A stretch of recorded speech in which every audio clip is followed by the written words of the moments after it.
zoezi ambalo tunalifanya kuangalia ni jinsi gani tunaweza tukaleta mabadiliko kidogo katika huu mnyororo wa thamani wa ukaushaji wa dagaa, kwa sababu dagaa ni sekta kubwa, sekta muhimu kwa Zanzibar, hakuna anayepinga, na hata Mheshimiwa Rais mwenyewe analijua hilo.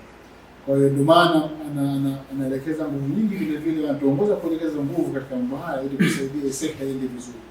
Ni kwa muda mrefu sana vinyamuzi vyetu na ndoo zetu ni za plastiki na mabati, lakini sote tunajua kwa sababu ina athari ya kiafya baadaye inakuta. Sasa ndoo ya plastiki na chupa ya plastiki ni plastiki tu. Kwa kuna uwezekano wa plastiki kuingia katika chakula ikamwendea binadamu ikaanza kumwathiri. Sasa ukitafuna unatafuna dagaa na plastiki pia inatia. Unaweza kutumia kidogo inajikusanya, baada ya siku inakuja inasababisha athari. Unazungumza vinyamuzi cha bati ambao inasababisha kutu.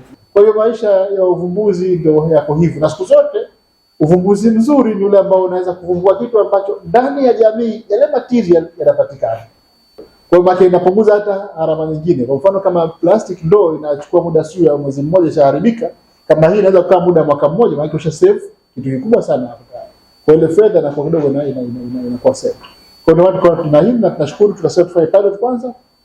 Na nyinyi tuanze zoezi, tutakuwa tunafanya monitoring kama wazungumza ni mtafiti, tutakuwa tunachukua taarifa, alafu zile zitambia kumbe hichi kitu ni kizuri, sasa kiingizwe katika mfumo watu waanze. Sisi tumefanya utafiti tukatafuta namna gani tunaweza tukalipunguza, mwanzo kulipunguza hili tatizo la athari ya plastiki na athari ya mabati ya kuezekea.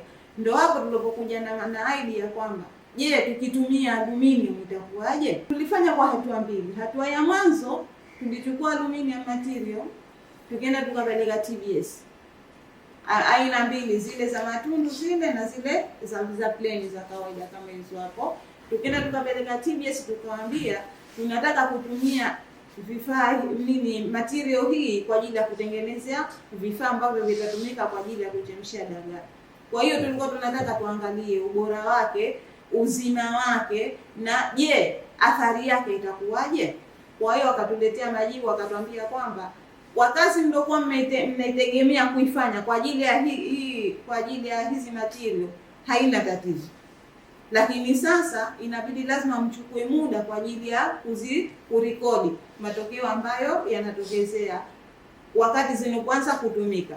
Kama kutakuwa kuna athari ambazo zimejitokeza, tunaweza tukazifanyia kazi tena. Kwa maana hiyo ndio tukaja na hilo wazo kwamba tutafute hizo aluminium, tuzitengeneze vifaa, then tuwakabidhi nyinyi wajasiriamali ambao mtazifanyia kazi. Tukisha kupata result zetu tutajua hatua za mbele za kuendeleza. Tumedesign vingamuzi na ndoo kwa ajili ya kuchemshia, lakini sasa maoni yatatoka kwenu. Hizi design ambazo tumezidesign sisi. Tuna madodoso ambayo tunataka kuja kuyajaza. Kwa hiyo tutapita muda baada ya muda kuja kufuatilia. Maoni yenu mtakayoyatoa ndio atafanya hii kazi iendelee vizuri. Na halafu maoni yenu ndio atakayosaidia kupelekea kwenye mwamko kwenye serikali kusema kwamba sasa hivi wajasiriamali waachane na ndoo za plastiki, lakini watafute mbadala kama hizi za aluminium, kwa sababu plastiki athari zake zinajulikana.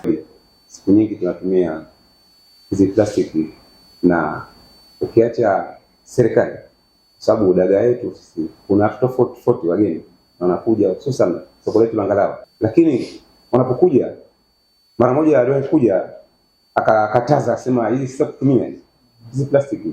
Sasa kwa sababu alitaka tumuoneshe tunafanyaje, mpaka alikuwa nimeshakauka. Tukamuonesha zile posti, lakini kwenye zile plastiki atambia hizi fanyeni mbadala mwingine.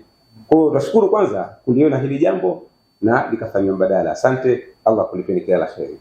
Na ikiwezekana hili jambo kama itakuwa ni endelevu,